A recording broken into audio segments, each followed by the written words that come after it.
एक बार एक छोटी सी बच्ची हाथ में मिट्टी की गुल्लक लेकर के भागती हुई एक दवाइयों की दुकान पर गई। वो काफी देर तक वहां पर खड़ी रही, लेकिन दुकानदार का ध्यान उसकी तरफ नहीं गया क्योंकि और भी बहुत सारे लोग खड़े हुए थे। उसने दुकानदार को कई बार बुलाया, लेकिन वहां पर भीड़ इतनी थी कि दुकानदार का ध्यान उसकी तरफ गया ही नहीं। और फिर उस बच्ची को थोड़ा सा गुस्सा आया तो उसने अपनी मिट्टी की गुल्लक लेकर के वहीं काउंटर पर जोर से रख दी, जिसके बाद में जो दुकानदार था और जितने भी लोग खड़े थे वो सब उस बच्ची की तरफ देखने लग गए। और फिर उस दुकानदार ने उस बच्ची से पूछा, बेटे आपको क्या चाहिए? तो वो बड़े ही भोलेपन से बोली कि मुझे एक चमत्कार चाहिए। ये सुनकर के दुकानदार को कुछ समझ नहीं आया, ना ही वहां पर जो लोग थे उनको कुछ समझ में आया, और सब उसकी तरफ देखने लग गए। फिर दुकानदार ने बोला, बेटे चमत्कार तो यहाँ पर नहीं मिलता है। तो बच्ची को लगा कि वो उससे झूठ बोल रहा है, तो बच्ची ने कहा कि मेरी गुल्लक में बहुत पैसे हैं, आप बताओ आपको कितने पैसे चाहिए, लेकिन मैं आज यहाँ से चमत्कार लेकर के ही जाऊंगी। तो वहीं काउंटर पे एक और आदमी खड़ा था, उसने उस बच्ची से पूछा कि बेटे क्यों चाहिए तुमको चमत्कार? तब उस बच्ची ने अपनी कहानी बताई कि अभी कुछ दिन पहले मेरे भाई के सर में बहुत तेज दर्द हुआ, तो मेरे पापा मम्मी उसको हॉस्पिटल ले गए। उसके बाद कई दिन तक मेरा भाई घर नहीं आया, तो मैंने कई बार अपने पापा से पूछा, लेकिन उन्होंने मुझे कुछ नहीं बताया। उन्होंने बार बार यही कहा कि वो आ जाएगा, वो कल आ जाएगा, वो कल आ जाएगा, लेकिन वो आ ही नहीं रहा था। तो मैंने देखा कि मम्मी रो रही है।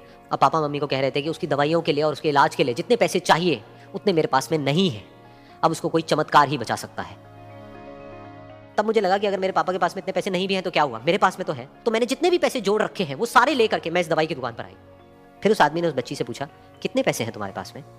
ये सुनते ही उस बच्ची ने अपनी गुल्लक उठाई, जमीन पर फेंकी और तोड़ दी और पैसे गिनने लग गई। बाकी सब लोग खड़े होकर के उसको देख रहे थे। थोड़ी देर बाद उसने सारे पैसे अपने हाथ में इकट्ठे किए और बोली, मेरे पास में पूरे 19 रुपए हैं। वो जो आदमी वहां पर खड़ा था वो थोड़ा सा मुस्कुराया और बोला कि अरे तुम्हारे पास में तो पूरे पैसे हैं, इतने का ही तो आता है चमत्कार। ये सुनकर के वो बच्ची बहुत खुश हो गई और बोली कि चलो मैं आपको अपने पापा से मिलवाती हूँ। बाद में पता लगा कि वो आदमी कोई आम आदमी नहीं था, बल्कि एक बहुत बड़ा न्यूरोसर्जन था, और उसने सिर्फ 19 रुपए में उसके भाई की सर्जरी करी और कुछ ही दिन बाद वो ठीक होकर के घर वापस आ गया। फिर कुछ दिन बाद वो बच्ची, उसका भाई, उसके पापा, उसकी मम्मी चारों एक साथ बैठे हुए थे और बात कर रहे थे। तो उसकी मम्मी ने उसके पापा से पूछा कि अब तो बता दो ये चमत्कार आपने किया कैसे? तो उन्होंने अपनी बेटी की तरफ देखा और बोले, ये चमत्कार मैंने नहीं, इसने किया है।